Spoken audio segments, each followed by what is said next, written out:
Coming up on The Grid Gaming today, do you guys think the Steam sale was rigged? And there's a new World of Warcraft zone that Greg will be here to talk about with me. And Zombie Driver is back. The Grid Gaming starts now.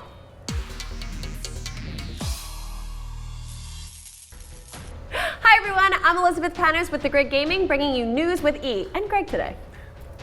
A very ambitious Drexel University professor, Frank Lee, created a 29-story Tetris game on the side of the Sears Center in Philadelphia. And this makes me so excited because I'm from Philly, so I'm really proud of my hometown. But let's take a quick look into the event and what Frank Lee has to say. He has a great message on gaming in general to share as well.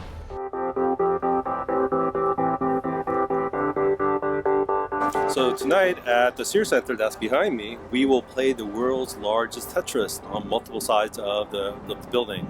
Sears Center is a 29-story tall, about 440 feet high skyscraper in University City of Philadelphia.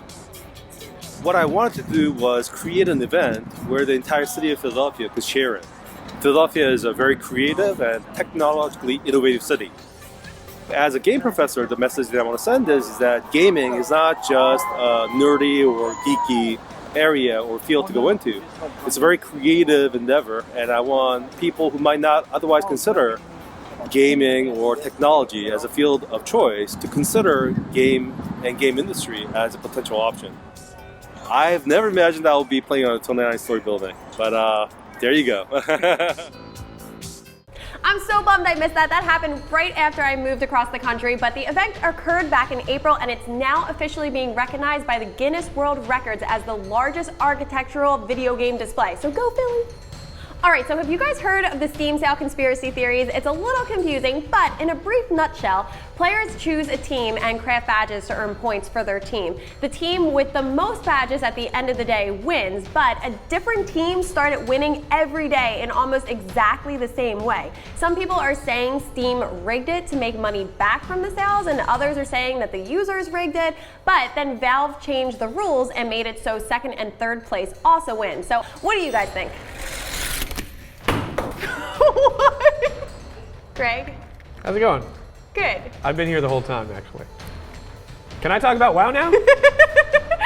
Okay. Great. Okay, so the Warlords of Draenor was announced in November, and they've just released officially the new zone, and this is called the Tannin Jungle, which is actually really cool for you big WoW heads out there. This is actually what Hellfire Peninsula looked like before it was Hellfire Peninsula, before the demons came through and ruined everything.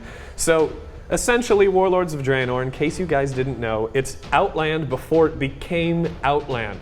So if you guys are really into the past lore and all the cool story behind stuff, then get it. It's way cool.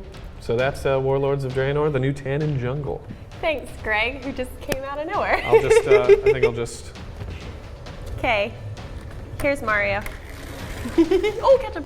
Neurology Now recently published an article on how gaming can actually be detrimental for brain development for teenagers. Teenagers who excessively game have shown more than an addiction to gaming, but also aggressive tendencies as well. I mentioned to you guys before that I taught middle school, and I did actually notice that some students who played violent games tended to show isolated behaviors and sometimes aggression, but I think it also depends on the individual. But what do you guys think? Have you seen this with teens?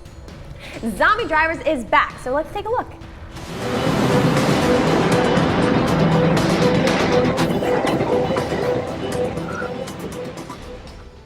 Originally a PC game that came to consoles in 2012 until the publisher Cyberfront went bankrupt, is now back on Xbox One Ultimate Edition, and as you guys could see, it looks pretty sweet.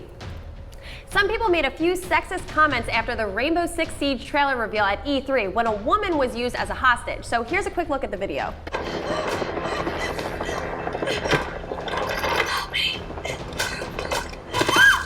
Ubisoft said that they used a woman hostage like you just saw because they wanted people to have sympathy for her and want to help her. But recently they also said that they will have male hostages as well. So people jump to conclusions like that's never happened before. Alright, so a game that I know that Greg really enjoyed playing at E3 this year, Evolve, has also impressed reviewers and reporters. The Game Critics Award nominations were recently announced, and Evolve is currently in the lead with 6 nominations. more women are becoming a part of the video game industry. The International Game Developers Association revealed the results of a recent study that female developers have increased from 11.5% in 2009 to 22% in 2014, which was really cool to see as a woman, especially since women really tend to get ragged on in the gaming industry, which I haven't noticed at all though. Titanfall's next update includes 14 burn cards that come with enhanced Titan abilities and extras. There will also be featured modes like Marked for Death mode, where each team needs to protect a player that was chosen to be marked for death while trying to kill the opponent's marked for death player. There are also insignias for the mech-like machines and many bug improvements as well. Thanks so much for watching, guys. Again, I'm Elizabeth with The Grid Gaming. And I'm Greg from The Grid Gaming as well. He just like appears out of nowhere. I've just been hanging out here the whole time. Really? Yeah, it's kind of fun. I had front row seat for this whole thing. Oh, I thought you killed Mario. All right, well. I thought I killed Mario. He's back. Not that bad. bad. Bye, guys. Bye.